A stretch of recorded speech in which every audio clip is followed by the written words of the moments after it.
"I'm afraid I can't process this application as submitted." Gregory Vance said it the way a man reads a weather report. No malice, no heat, just procedure, delivered across a polished mahogany desk in a voice that had been trained, over decades, to sound exactly like reason itself. Naomi Okafor did not move. She sat with her hands folded on a leather portfolio, a navy blazer buttoned once, a single thin gold chain at her collar. Her expression did not change. She had learned a long time ago that stillness reads as either weakness or power, depending entirely on who is doing the reading, and that the people most certain it was weakness were usually the ones about to be wrong. On the desk between them sat a loan file 3 inches thick, tax returns, audited financials, a development plan for 42 units of affordable housing on the east side of Hartwell, a neighborhood that the bank's own old maps had once outlined in a careful, deliberate red. "The income profile is non-standard," Vance continued, sliding a printed sheet toward her with 2 fingers. "Our enhanced source of funds verification flags developer revenue structured this way. It's a risk management protocol, nothing personal." 3:47 in the afternoon, 43 minutes until the rate lock expired. Naomi glanced at the clock on the wall, then back at him. "Which section of the lending manual is that protocol in?" Vance smiled, the small, patient smile of a man who has never had to find out. "It's an internal guideline." "Internal where?" "It's the kind of thing that exists so we can protect the institution," he said. "I'm sure you understand." She understood perfectly. That was the part he had not accounted for. She did not raise her voice. She did not lean forward. She slid the printed sheet back across the desk until it sat exactly where it had started. "Then I'd like the guideline in writing," she said, with the date it took effect and the name of the officer who applied it to this file. Something flickered behind his eyes. Not guilt, not yet, just the faint static of a script being interrupted. "That's not how this works," he said. "Show me how it works," she said. "I have time." She did not have time. The clock said so. But she said it the way you set a stone down on a table, and the sound it made filled the room. Across the floor, at a desk near the window, a loan officer named Denise Park had stopped typing. She had pulled Naomi's file herself that morning. She had seen the numbers, the reserves, the credit, the signed pre-sales on 22 of the 42 units. She knew, the way a person knows weather before it breaks, that something here did not add up to the reason being given. She looked at her screen instead. 2 windows down, an older man in a pressed but fading suit stood at the counter, 70-some years old, a veteran's pin on his lapel, a folder held in both hands the way you hold something that matters. He was being told, politely, that his refinance could not be completed today, a documentation issue. A form that had apparently been required all along, though no one had mentioned it until this moment. He nodded slowly, the way men nod when they have learned that arguing costs more than it returns, and he asked, quietly, if he could come back tomorrow. The teller said tomorrow would be fine. The same protocol would still apply tomorrow. The same smile delivered it. Naomi watched the old man without turning her head.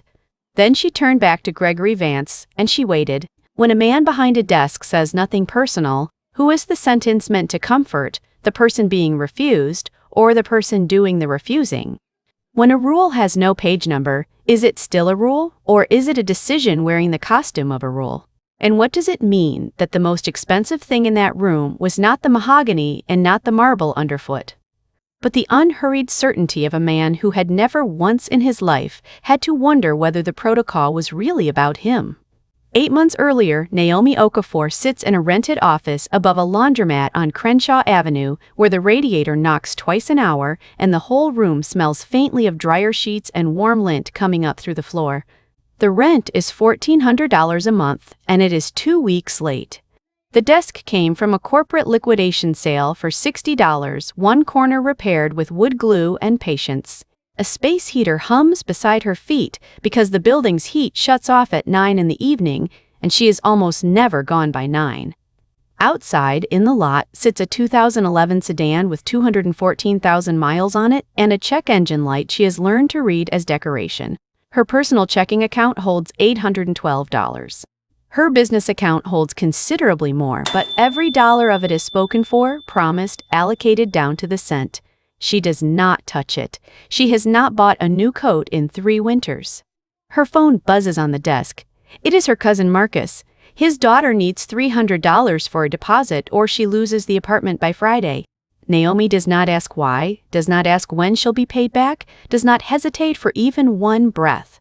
She opens her phone and sends $400 because a deposit is never the only thing that is short. Then she sets the phone face down and goes back to the spreadsheet because the work does not stop just because the people you love are drowning. The spreadsheet is the reason for all of it. For 6 years, Naomi Okafor had been building something in near total silence. Okafor Development had started as one person, one folder, one refusal to accept that the east side of Hartwell was worth less because someone had once drawn a line around it. She had assembled a coalition no bank would have predicted, 2 pension funds, a faith-based housing trust, 11 small investors who each put in what they could, and a federal community development match that took her 19 months and 4 rejected applications to secure. Together they had raised $38 million. The plan was 42 units of mixed-income housing where a shuttered textile plant had stood empty for 30 years. 42 families, a ground-floor clinic, a credit counseling office, rents indexed so the people already living in that zip code would not be the ones forced out of it. The coalition had not come together by luck. It came together because Naomi spent 2 years sitting in church basements and union halls and kitchen tables, and because she brought a folder to every single meeting. The faith-based housing trust came in first with $4 million after she walked their board line by line through a 12-page risk model. The 2 pension funds followed once she showed them the numbers on comparable mixed-income projects, a 6.8% stabilized return, lower turnover than market rate, and a 30-year horizon that matched their liabilities better than anything their analysts had pitched them that year.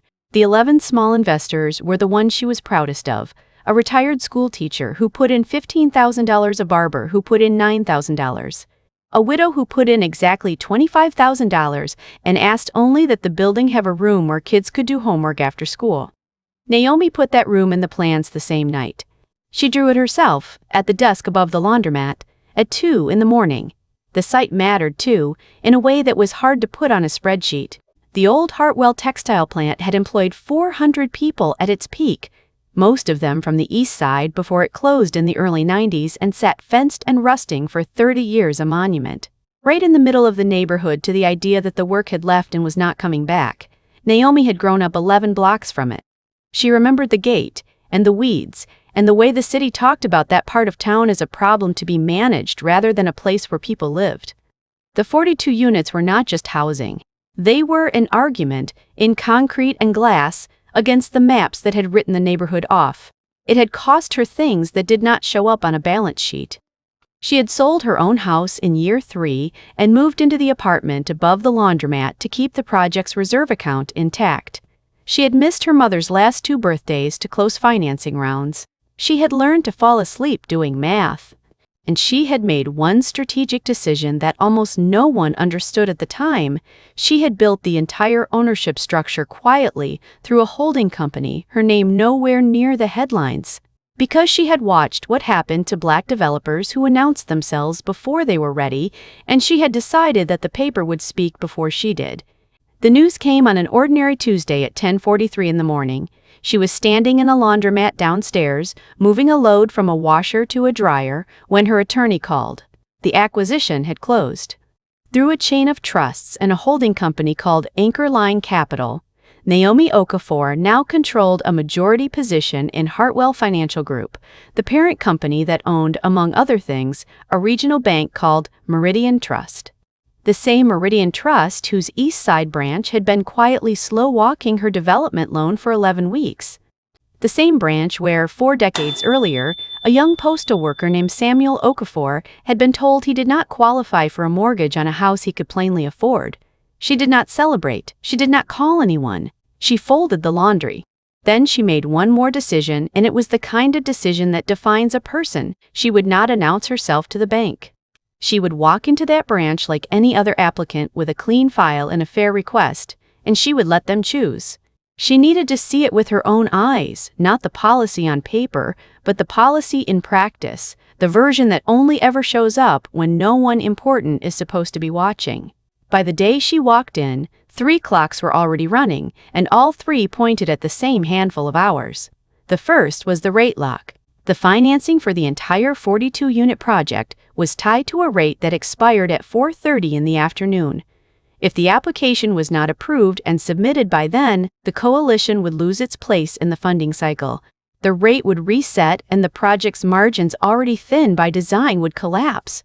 Months of work gone on a technicality. The second was public. At 6 o'clock in the evening, the Hartwell City Council would open its hearing on affordable housing, and Naomi was the keynote, the proof that the East Side model could work. It had taken her half a year to earn that podium. It could not be moved. The third was personal. At 7 o'clock in the evening, her father turned 70. The family had booked the back room of the restaurant he loved. She had promised him she would be there before the cake promised the man who, 40 years ago, had walked out of this exact branch with his head up and his hands empty, and had never once let his children hear bitterness in his voice about it. The numbers were simple and brutal. 3 deadlines. 1 afternoon. And between her and all of them, a man with a printed sheet and a rule that had no page number. She was 9 years old, and it was a Tuesday in late October. She remembers the cold first, the kind of dry cold that gets into a child's knees, and the smell of her father's coat, wool, and aftershave, and the faint paper smell that clung to everything Samuel Okafor wore. Because Samuel Okafor was a postal worker, and paper was his life. He had picked her up from school early that day, which never happened, and that was how she knew something was wrong. They drove downtown to a low brick building with a county seal over the door. Inside, the light was the color of weak tea, and a woman behind a counter told her father, without looking up, that his property tax payment had not been received and that a penalty had been assessed. Late fee. Lien pending. The woman said it the way you'd read a grocery list. Naomi watched her father's face. She was 9, but she already knew what humiliation looked like on a grown man, and she braced for it. He had paid that tax. She knew he had paid it because she had sat at the kitchen table the month before while he wrote the check in his careful, slanting hand and licked the envelope and told her, "Always keep the stub, baby. The stub is the truth." He did not raise his voice. He did not argue that he had paid.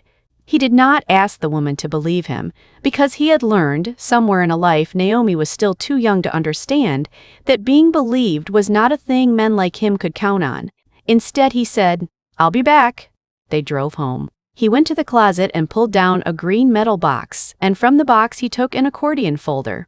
And from the folder he took a single canceled check and the bank's own stamp, confirming it had cleared on the 14th of the previous month. He made 2 photocopies at the drugstore for a dime each. Then they drove back, and he set the copies on the counter, and he said only, 14th of last month, cleared the 15th. There's the bank stamp. The woman looked. The lien disappeared. There was no apology, and her father did not ask for one. On the drive home he was quiet for a long time, and then he said the only sentence he would ever say about it. "Let the paper do the talking, baby. Paper doesn't get angry. Paper doesn't get tired. Paper just tells the truth over and over until they have to hear it." He never told her what the lesson was. He didn't have to. She watched a man who could have been ruined by a stranger's mistake refuse to spend a single ounce of himself on anger, and instead spend it all on proof. She watched him understand, before she had words for it, that in a room built to doubt him, his feelings were worthless and his records were everything. That lesson didn't leave her. It became the architecture of everything she built after. When she started Okafor Development, she built it the way her father kept that green metal box. Every agreement in writing, every number sourced twice, every assumption documented before someone else could invent a different version. Her files were not files, they were fortresses. Partners sometimes laughed at how much paper she carried into a room. They stopped laughing when the paper was the only thing standing between them and a deal falling apart. She did not learn to be the loudest person in any room. She learned to be the most documented, to be the one who could open a folder and end a conversation. And now, after 6 years and $38 million and 1 house sold and 2 birthdays missed, she was about to carry that same folder into the same kind of room her father had walked into when she was 9. Only this time, the stakes were not a lien. This time it was 42 families, a rate lock with a clock on it, a podium at 6, and a 70-year-old man waiting on her at 7 who had once walked out of this very branch with his hands empty and his dignity intact. Today was the day the lesson would be tested all the way to the bottom of it. 3:05 in the afternoon, 85 minutes until the rate lock expired. The East Side branch of Meridian Trust was the kind of place built to make money feel calm. Recessed lighting, a marble floor polished to a low shine, a wall of frosted glass behind the teller line that turned every person on the far side into a soft gray shape. Naomi pushed through the door at 3:05, carrying nothing but the leather portfolio and the quiet that always traveled with her. She had dressed the part exactly: professional, unremarkable, the kind of woman a branch manager would file under small business without a second glance. That was the point. She had not come to be recognized. She had come to be treated the way they treated everyone. The cameras never caught. The young woman who waved her over was named Denise Park, and the first thing Naomi noticed was that Denise was good at her job. She greeted her warmly, pulled the file up without being asked twice, and ran a finger down the figures with the small, involuntary nod of a person who likes it when the numbers are clean. "This is a strong file," Denise said, and she meant it. "Reserves are great. Your pre-sales are way ahead of where they need to be. Honestly, this should be a quick one." For about 4 minutes it was a quick one. Denise was preparing to move it forward. Naomi could see the approval screen loading, the cursor hovering over the field that would have ended the whole afternoon right there. And in that small window, the branch was simply a branch, and the system simply worked, the way it works every day for the people it was built to work for. Then Gregory Vance came out of his office. 3:18 in the afternoon, 72 minutes until the rate lock. He did not stride over with any villainy.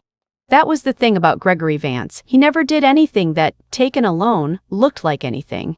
He glanced at Denise's screen the way a manager glances at a screen 100 times a day. He saw the loan amount, he saw the borrower, and then he made a series of small decisions, each one defensible, each one reasonable, each one explainable to anyone who asked, and the sum of them was a wall. "Let me take a look at this one before it goes through," he said pleasantly, sliding into the chair beside Denise. "Just want to make sure we're being thorough on the larger files." He scrolled. He frowned a small, professional frown. "Developer income," he said, almost to himself. "These structures can be complicated. We'll want enhanced source of funds verification on this one before we proceed." Denise hesitated. "It's all documented. The protocol's protocol," Vance said, and he smiled, and the smile closed the subject. Naomi watched the whole exchange without appearing to watch any of it. This was a thing she had trained herself to do over 6 years in rooms like this, to go still and soft-eyed and apparently a little bored, while underneath she cataloged everything. She saw Denise's hand hover over the keyboard and then withdraw. She saw the precise half-second in which a competent, decent employee weighed her own judgment against her manager's authority and chose, the way most people choose, to keep her job. Naomi did not blame her for it. She had seen the calculation 100 times, and she knew it was rational every single time, and she knew that the rationality of it, repeated across 1,000 desks, was exactly how a wall stays standing for 20 years without a single person ever deciding to build one. She also noticed the small things, because the small things are where the truth lives when the big things have all been scripted. She noticed that Vance had not asked for a single specific document, not the financials, not the statements, not the appraisal. A manager genuinely worried about source of funds asks for source of funds. A manager performing a worry asks for enhanced verification and waves at the air. She noticed that he had not looked at the loan-to-value ratio, which was conservative, or the reserves, which were enormous, or the pre-sales, which were the strongest part of the whole file. He had looked at the loan amount, and he had looked at her, and somewhere between those two glances a decision had already been finished. Everything after it was just the paperwork of justifying a thing he had felt before he thought it. And she noticed the clock, always the clock, because the clock was the one thing in the room that could not be charmed or managed or talked into a different shape. Here is the thing no one in the room would ever be able to point to. Vance did not say a single word you could write down and call wrong. He said thorough. He said complicated. He said protocol. And if you had asked him in that moment whether the borrower's race had anything to do with it, he would have been honestly, sincerely offended. because the decision had not arrived in his mind as a thought he could see. It had arrived as a feeling that this file needed a second look, a feeling he had been handed so smoothly and so long ago that he mistook it for his own judgment. So when a rule lives in a man's gut instead of in the manual, and he reaches for it only for certain people, and he never once notices the pattern of who is that prejudice? Or is it something more dangerous, the kind that doesn't even know its own name? 3:31 in the afternoon, 59 minutes until the rate lock. They moved her to Vance's desk, the mahogany, the chairs that sat the customer slightly lower than the manager. And Naomi, who had been raised by a man with a green metal box, began, calmly, methodically, to do the only thing she had ever known how to do in a room like this. She opened the portfolio. "You'd like source of funds verification," she said. It was not a question. "Here are the audited financials signed by the CPA with the firm's license number on the cover. Here are 18 months of bank statements. Here are the signed pre-sale agreements on 22 units. Here is the Federal Community Development Match Letter." She set each one down in turn, squared to the edge of the desk, like a man laying canceled checks on a county counter 40 years and a lifetime away. Which document doesn't satisfy the protocol? Vance did not look at the documents. That was the tell. He looked at her. "It's not about any single document," he said. "It's a risk classification. Non-standard income profiles trigger an additional review window. It's not personal." "How long is the window?" "It can take a few business days." "The rate locks at 4:30, she said.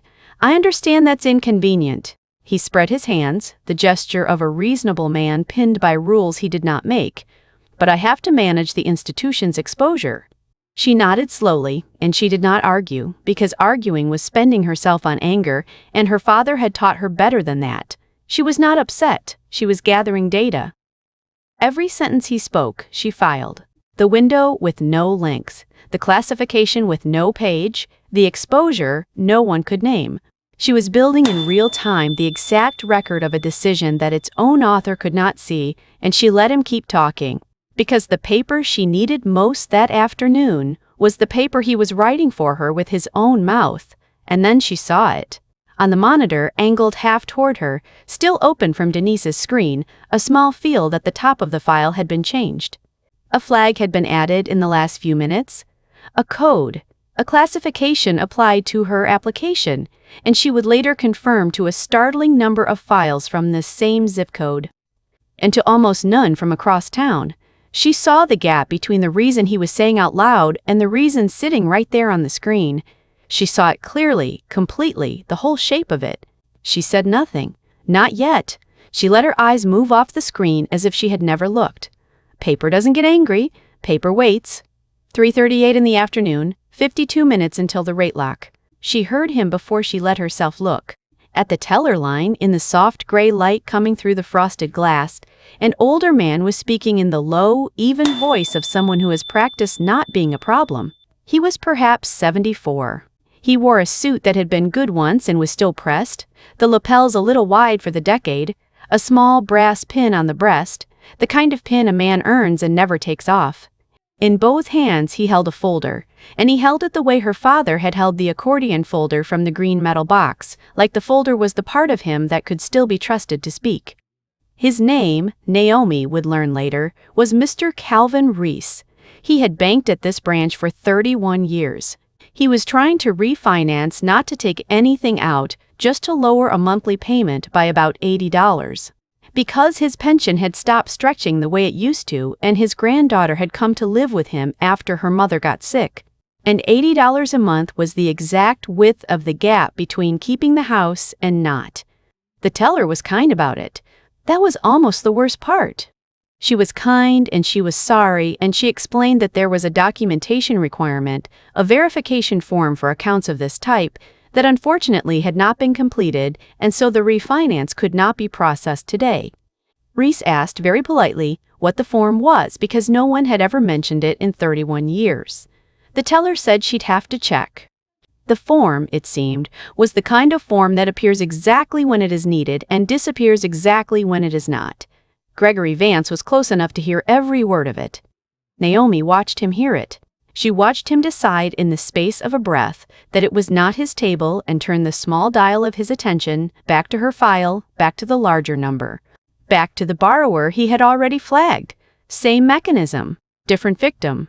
One wall built twice in the same 15 minutes by men who would have sworn on anything you handed them that they did not build walls. Naomi knew, without being told, exactly how the next part would go for Mr. Reese if no one stepped in, because she had watched it go that way for people her whole life. He would go home. He would tell his granddaughter that the bank needed one more form, because that was easier than telling a child the truth.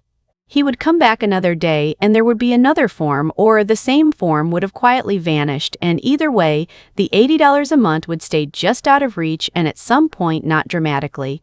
Not all at once, but the way these things actually happen. The math of the house would stop working. And a man who had banked at one branch for 31 years and worn a country's pin on his chest for longer than that would lose the place where his granddaughter was learning to live. No one would ever be able to point to the moment it was decided. There would be no villain. There would only be a sequence of forms, each one reasonable, adding up to a life made smaller. And the terrible arithmetic of the room was that Naomi was the only person standing in it who could see all of that clearly and had the power to stop it, and that the price of stopping it right now, at 3:41 in the afternoon, was everything she had spent 8 months and 6 years and one sold house building. That was the trap of it. The wall did not just block the people behind it. It made the people who could see it pay an unbearable price for saying so, and then it counted on them, very reasonably, to decide the price was too high. It usually counted correctly. 3:41 in the afternoon, 49 minutes. And here, in the chair that sat slightly too low, Naomi Okafor did the math. Not the loan math, the other math. The kind that has no formula, but everybody who has ever stood where she stood knows it by heart. If she stood up now, if she spoke for the man at the counter, if she made herself visible, loud, memorable, a problem, then Vance would dig in, because men like Vance always dig in when they feel watched, and the file she needed approved by 4:30 would die on the spot. The rate lock would lapse. 42 families would become a slide in a slideshow about what almost happened. She would not make the 6 o'clock hearing as the woman who got it done. She would arrive as the woman who lost it on a technicality. And 7 o'clock, her father, 70 years old, the cake, the promise. 7 o'clock would happen without her, because she would still be here fighting a wall on behalf of a stranger. 8 months of work, 3 deadlines, 42 families. All of it on one side of the scale, and on the other side, one old man in a pressed suit, refolding a piece of paper. When the cost of decency is everything you have built, is staying silent prudence, or is it just the most respectable way to look away? And how many walls stay standing precisely because the people who could see them had too much to lose by saying the word out loud? 3:43 in the afternoon, 47 minutes. She looked down at her phone. 3 messages, stacked and waiting, each one a clock with a face. She looked up at the counter. And it was not anything Mr. Reese said that decided it. It was what he did. He took the rejection slip the teller had printed, and he did not crumple it, and he did not argue. He folded it once, along a crease, carefully, the way you fold something you intend to keep as evidence, and he smoothed it flat with his thumb, and he slid it into the breast pocket behind the brass pin. Let the paper do the talking. He was 40 years older than her father had been on a Tuesday in October, and he was doing the exact same thing, and he was about to walk out with his hands empty. She stood up. She did not announce anything. She did not explain. She picked up her portfolio and crossed the floor toward the teller line, unhurried, certain, the way a person walks who has already decided and is only waiting for the room to catch up. Behind her, at the desk near the window, Denise Park saw it happen. Denise understood with a clarity that would keep her awake for months that this was the point past which nothing returned to normal. She knew the file. She knew the flag. She knew, better than anyone in that branch, that the reasons being given were not the reasons that were true. She opened her mouth. For one full second she was going to say it, going to be the person who said it. Then she thought about her mortgage, and her own manager, and the long quiet machinery of how people like Vance remember who made them look bad, and she closed her mouth. And her silence, in that second, was not nothing. Her silence was a choice, and some part of her knew it, and would go on knowing it. 3:47 in the afternoon, 43 minutes until the rate lock. "Excuse me," Naomi said to the teller, even, quiet. "I'd like to understand the form Mr. Reese is missing." That was all it took. Gregory Vance was out of his chair before the sentence finished. He had been waiting for it, for her to become the thing his gut had told him she was. "Ma'am, I'm going to have to ask you to return to my desk," he said, and his voice had changed. The patience was a thin coat over something harder now. "You can't insert yourself into another customer's transaction." "I asked a question," she said. "This is becoming disruptive." 3:51 in the afternoon, 39 minutes. He turned to the floor and raised his voice, not in anger, that was the craft of it, but in concern, the warm and public concern of a man establishing a record. "Folks, everything's fine, just give us some room." To the security guard near the door, "Can you keep an eye over here?" Each move was a brick, and each brick was reasonable. He was not throwing her out, he was maintaining order. He was not refusing her loan out of bias, he was managing a disruption. By the time anyone reviewed it, the story would already be built. A difficult customer, a manager keeping the peace. He stepped back to Denise's terminal and clicked twice. "I'm placing a temporary hold on the pending file pending review," he said, loud enough to be heard, soft enough to sound routine. On the screen, Naomi's application changed state. The approval field grayed out. The thing that had been 4 minutes from done at 3 o'clock was now locked behind a process with no end date, and the clock kept moving toward 4:30 like it had somewhere to be. By the door, a young man in a delivery uniform had stopped. He had taken his phone out. He was filming, not saying anything, just holding the phone steady and low, the way people film now when they can feel a thing tilting toward wrong. Mr. Silming. Reese had been edged to the far end of the counter, his folder still in his hands, watching a woman he had never met stand in the gap he had been taught to fold up and put in his pocket. 3:54 in the afternoon, 36 minutes. Her phone buzzed 3 times in her hand, almost together. She looked. 3 messages, 3 clocks, all of them arriving at once like they had agreed on it. From her attorney, rate lock confirmed dead at 4:30 if not submitted. No extension. Need approval. N. Now. From the counsel aide, "You're first on the agenda. Need you here 5:45 to mic up." "Don't be late, the room's full." From her father, "No rush, baby. We'll wait on the cake. Drive safe. Proud of you, Dad." She read all 3. She did not answer one. There was nothing to type that the next 4 minutes would not make either true or impossible. 3:56 in the afternoon, 34 minutes. This was the part that, in every story like this one, looks like the end. The hold was on, the guard was watching, the manager owned the room, the narrative, the clock, the loan was frozen, the hearing was slipping. And somewhere across town, a man who had walked out of this exact branch with empty hands 40 years ago was setting a table for a daughter who might not come. She looked at the clock on the wall, the lowest number it would show her all day, and she did not think about the loan.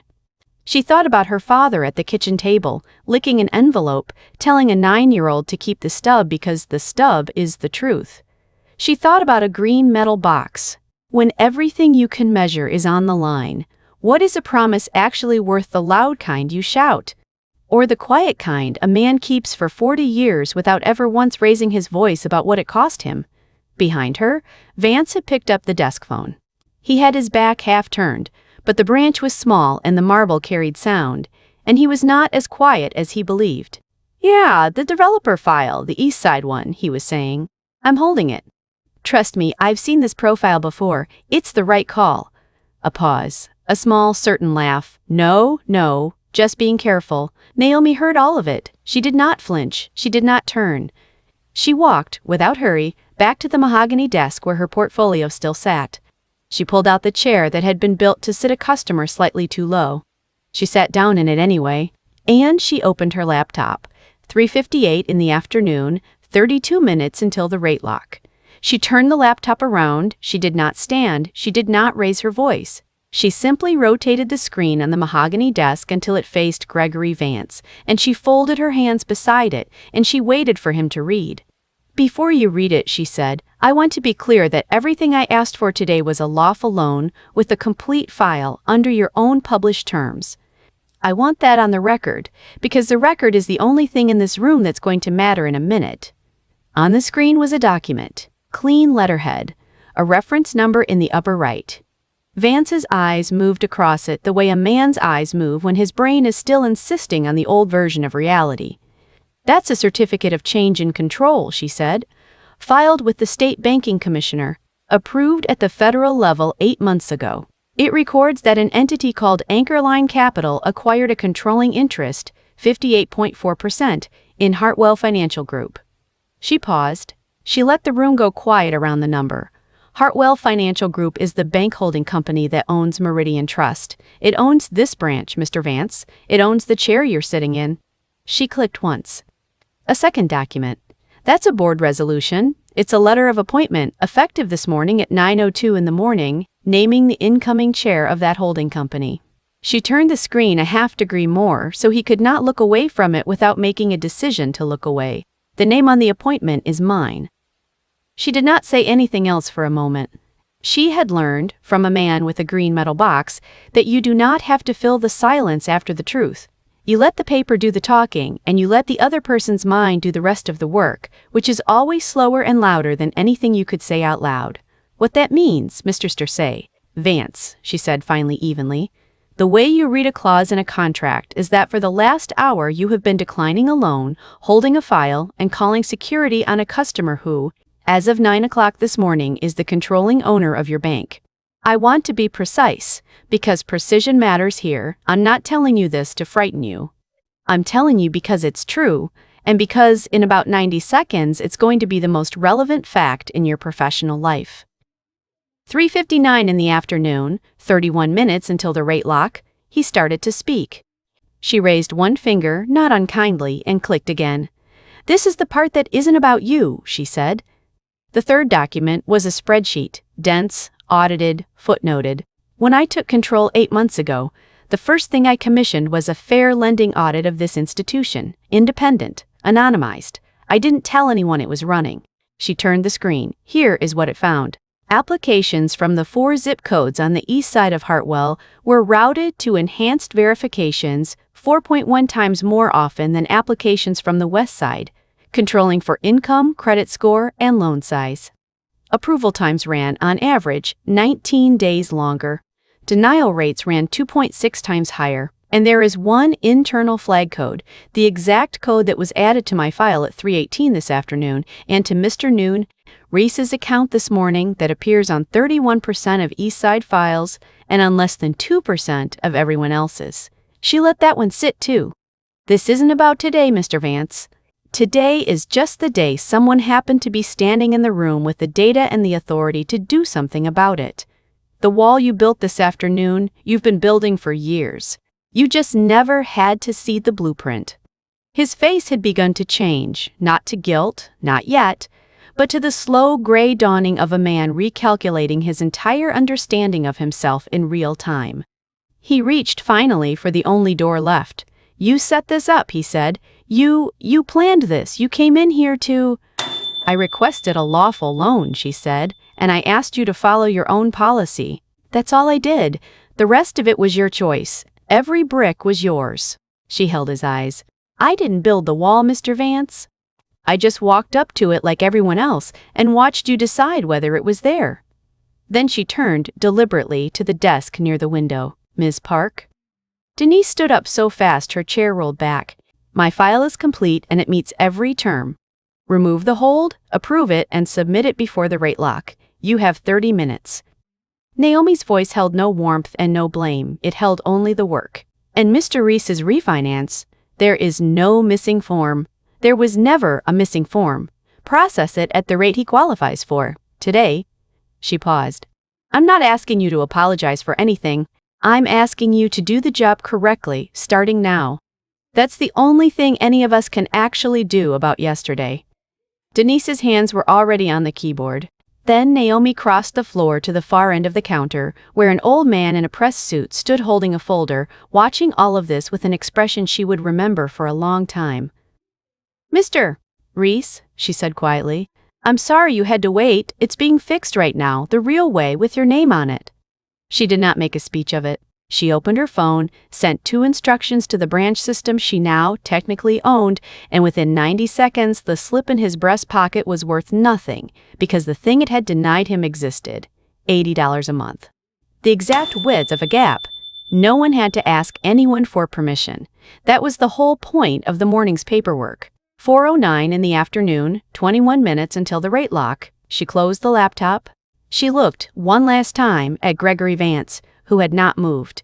"I want to leave you with something useful, because you're going to be part of fixing this whether you want to be or not," she said. Fairness isn't only a moral principle, Mr. Vance. In modern lending, it's a competitive advantage. Institutions that treat people according to the documents instead of their assumptions approve more good loans, lose fewer good customers, and outperform the ones that run on a feeling in somebody's gut. That's not idealism. It's in the data on that screen. When you're ready, I'll show you the rest of it. She picked up her portfolio. For a few seconds, the branch was completely silent, the way a room is silent right after a sound too big for it. The staff at the teller line had stopped pretending not to listen. A customer near the door, a woman with a toddler on her hip, was staring openly. The security guard had quietly let his hand drop from where it had been resting near his radio and had taken, almost without noticing, one step back. The step a person takes when they realize they were standing on the wrong side of something. Gregory Vance did not shout. He did not cry. He did neither of the things that would have been easier to watch. He simply sat down in his own chair, the high one, the one built to look down from, and he looked at the laptop screen even though it was closed now, as if the documents were still on it. As if they would always be on it. The realization was not arriving all at once. It was arriving the way water arrives in a basement, from underneath, slowly, in a way you cannot stop and cannot pretend you do not feel. At her terminal, Denise Park worked. Her hands were not quite steady. There was a small tremor in them as she lifted the hold, as she keyed the approval, as she submitted the file at 4:14 in the afternoon, 16 minutes inside the deadline. She had done her job correctly the way she should have done it at 3 o'clock.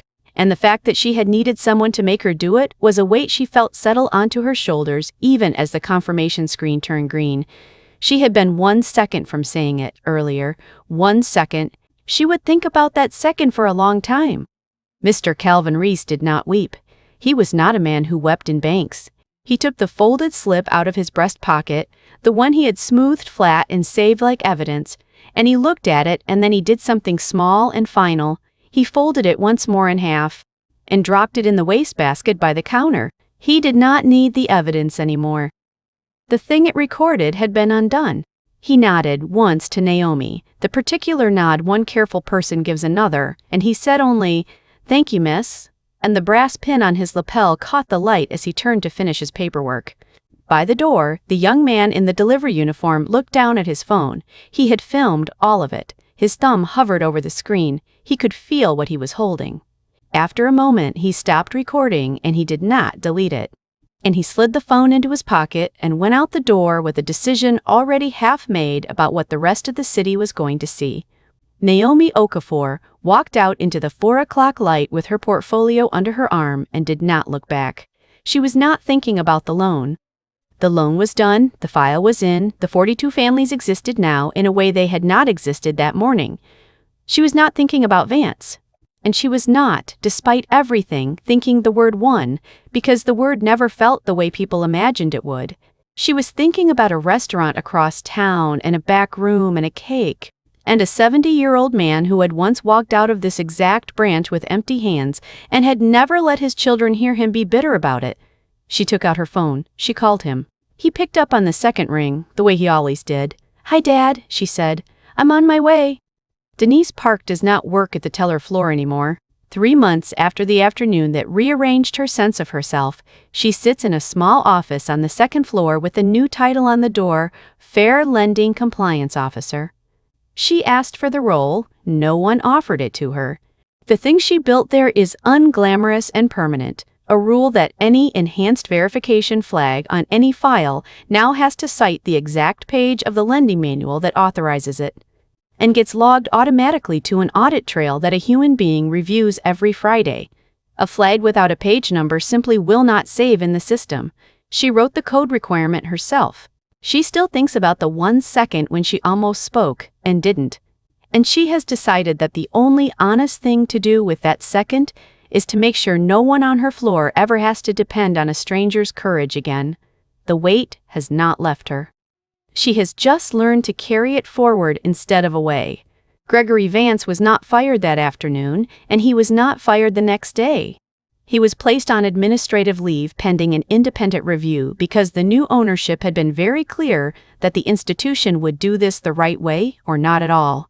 That you do not fix a system that skipped due process by skipping due process.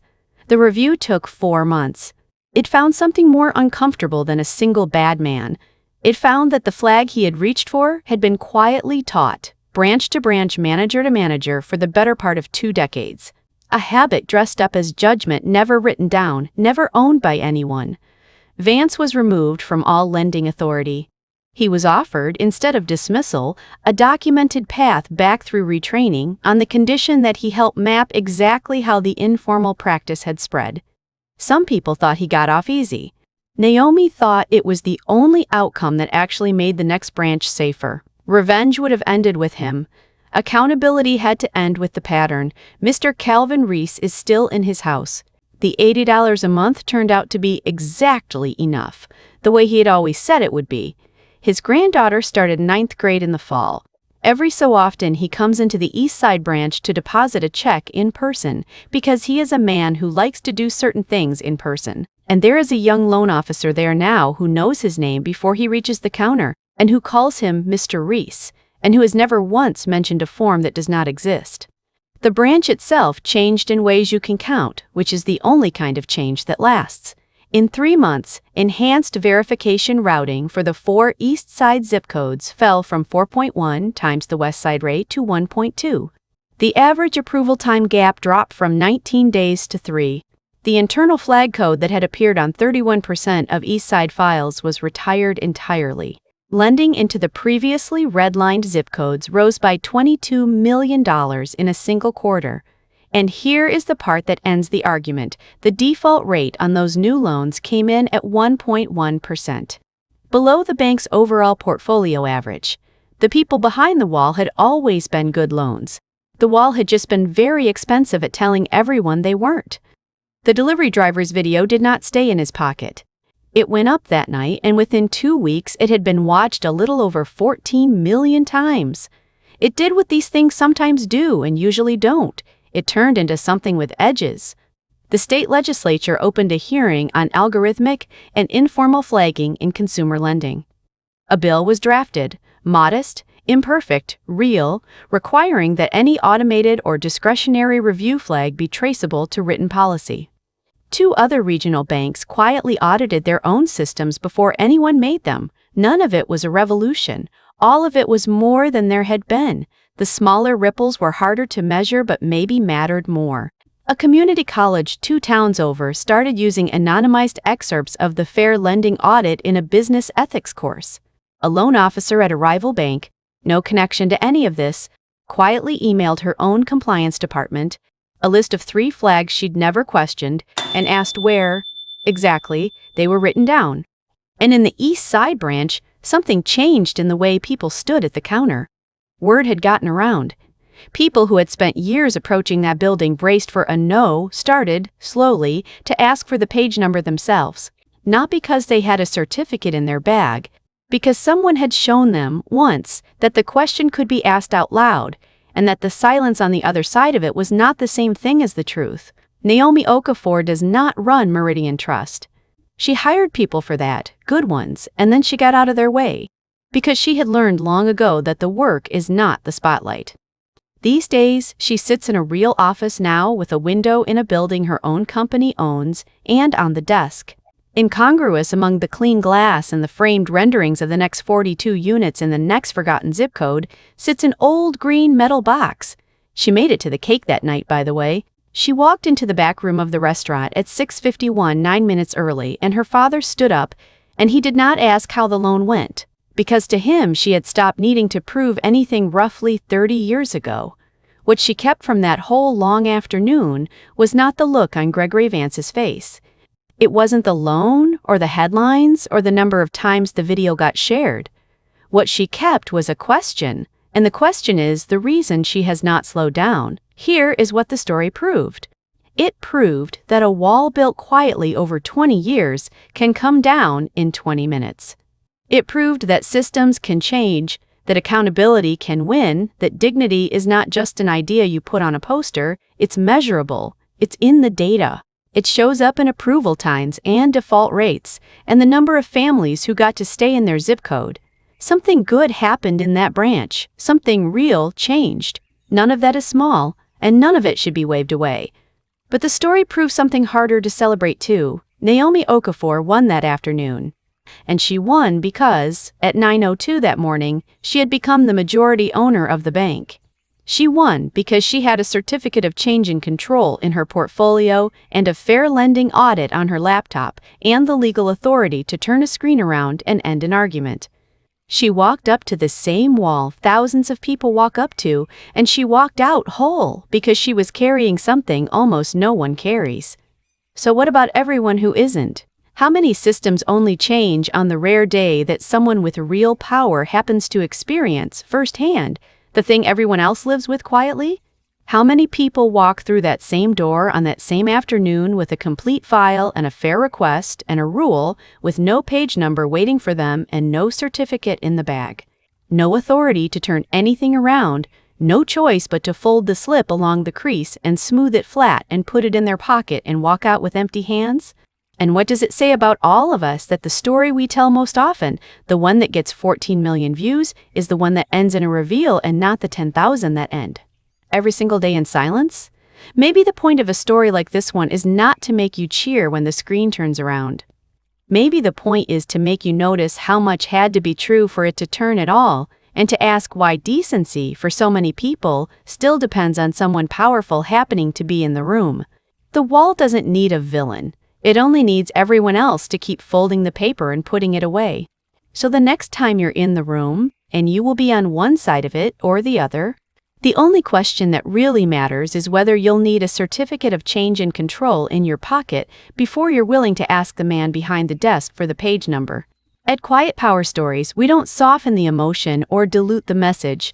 We tell powerful fictional stories inspired by real-world issues that too many people face in silence. If today's story moved you, if it made you think, made you feel, or made you see something you couldn't unsee, hit like, share your thoughts in the comments below, and subscribe so you don't miss the next story. Because the conversation doesn't end here, it's just beginning.